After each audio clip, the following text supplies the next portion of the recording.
방금 우리가 들은 이 오늘 복음은 보통 우리가 성전 정화라고 알고 있습니다.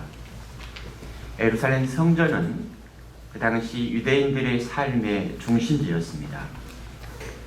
성전에서 율법을 읽고 기도하고 하루에도 몇 번씩 제물을 바쳐 올리고 향을 피우고 종교적인 전례가 거행되었던 곳입니다.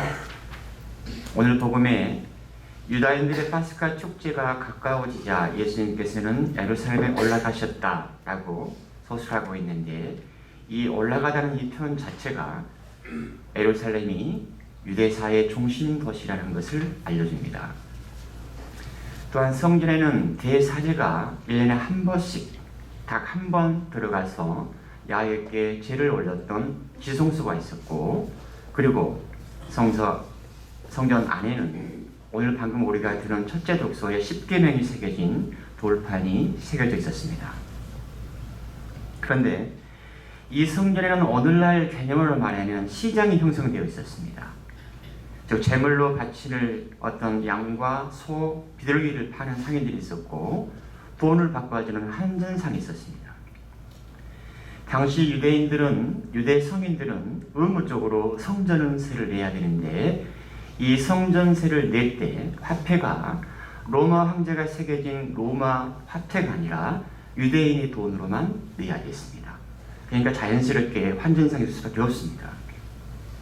그런데 이렇게 성전의 시장이 형성되었는데 누구나 성전에서 장사를 할 수 없었습니다. 즉 성전의 어떤 고위층이나 사제 계급들과 결탁된 사람들만이 장사를 할 수 있었습니다. 그러니까 자연스럽게 시장 안에는 어떤 검은 거래나 부정부패가 일어납니다.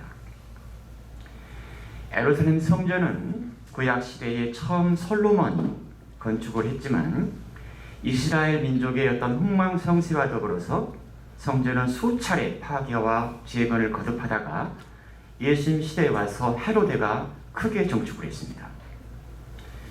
헤로데는 로마의 황제를 대신해서 유대인을 통치했던 사람입니다. 그런데 그는 이방인입니다. 그런데 그가 유대인의 왕이 된 후에 유대인들의 환심을 사기 위해서 예루살렘 성전을 오늘 복음에 나와 있는 것처럼 46년 동안 보수하고 크게 종축합니다.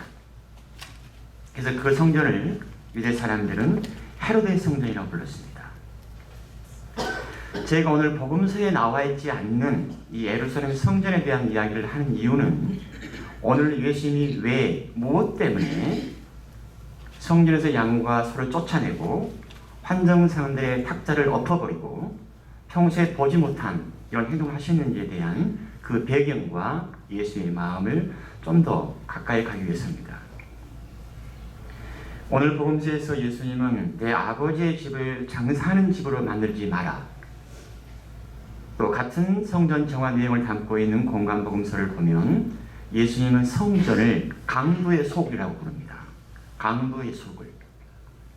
즉 성전이 야훼 하느님께 경배드리고 하나님의 정의와 사랑과 자비가 흘러가는 곳이 아니라 강도들의 속이라는 겁니다.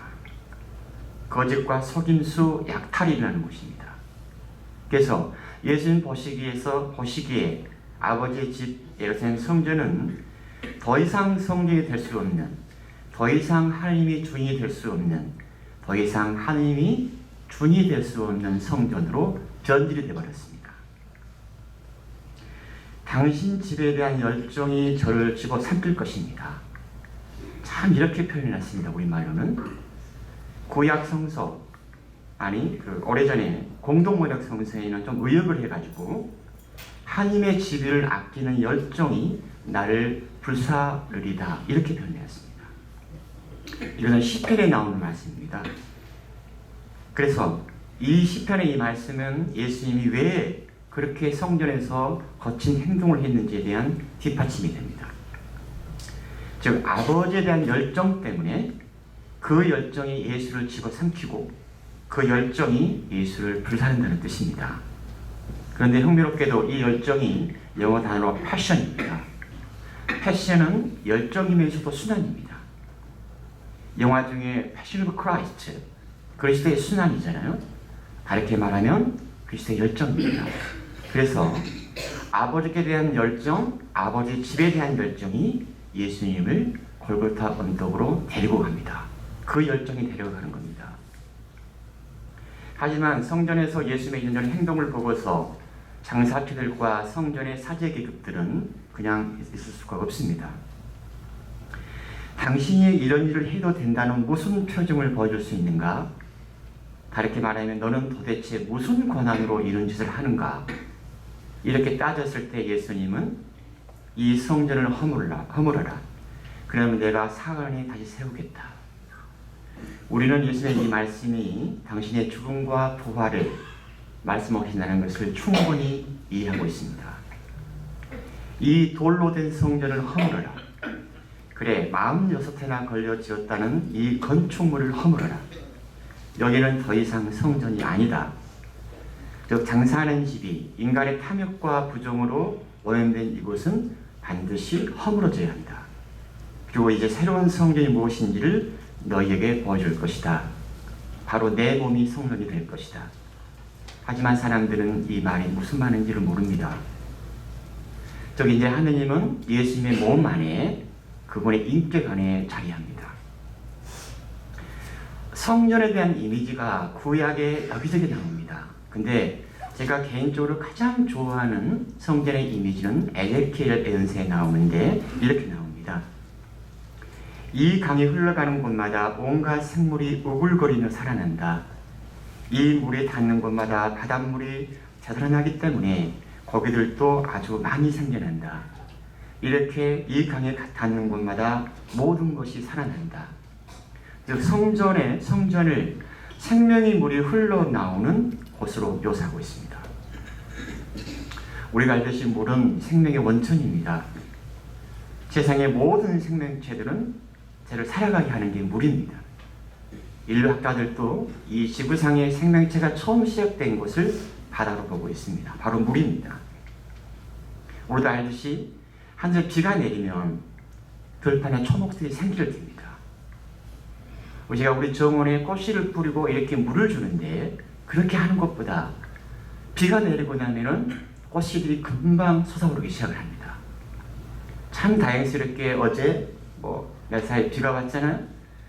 일주일 전에 꽃씨를 심었는데 비가 오고 나니까 이 애들이 우르르 올라오는 거예요. 그거 한번 보신 적이 있으세요? 저는 참 신기했습니다. 뭐냐면 이 꽃씨들이 뿌리를 내리고 이제 작은 새순이 올라오면 이 흙이 들썩거립니다. 이 평평한 흙이 볼록 나와 있는 거야. 그냥 이미지가 뭐냐면 그 어린 새싹이 새순들이 흙을 밑에서 위로 들어 올리는 그런 이미지입니다. 너무너무 신기합니다. 며칠 전에 비가 와가지고 지금 막 올라오고 있는데 저 앞에는 유채꽃을 심었고 또 다른 데는 뭘 뿌렸습니다. 이 강이 닿는 곳마다 모든 것이 살아난다. 즉 성전에서 끊임없이 생명의 물줄기가 나옴으로써 우리는 생명으로 나아가고 내 안에 시들을 하고 메마른 영혼이 생기를 띠며 살아갑니다. 예수님이 생각하는 성전은 아버지의 집은 이렇게 생명의 물줄기가 흘러나오는 것입니다. 그래서 미사 경본에 이런 표현이 나옵니다. 오늘 제가 미사 경본을 읽을 때 유심히 들으시기 바랍니다. 거룩하신 아버지, 아버지께서는 거룩함의 셈이시옵니다. 바로 이 표현입니다. 거룩함의 셈. 저는 우리 악내 성당을 여기 올 때부터 이상하게 아버지의 집이라고 부르기를 좋아했습니다. 집은 편해야 합니다. 우리 어디 갔다가 집에 가면 편하잖아요. 아무리 럭셔리한 호텔에서 며칠 지내고 집에 가더라도 집에 가면 호텔보다 훨씬 내 집이 편하고 좋습니다. 내가 덮었던 이불이며 침대며 내 베개, 집이 편합니다. 왜? 내 몸과 마음을 어느 누구에도 방해받지 않고 편안하게 내놓을 수 있기 때문에 집이 편한 거잖아요. 또 나만이 쓰는 공간이 있는 것이 편합니다. 우리 아버지의 집인 우리 아버지의 성당은 이렇게 작고 소박합니다. 하지만 바로 우리는 이곳에서 하나님의 거룩함을 만나고 생명의 강물을 통해서 우리는 위로와 살아갈 힘을 얻습니다. 하나님 아버지의 진정한 성전인 예수님을 통해서 우리의 아픔이 낫고 우리의 삶이 더 건강하고 풍요로워집니다. 우리 성당은 바로 아버지의 집이고 예수님의 몸이고 바로 우리의 집입니다.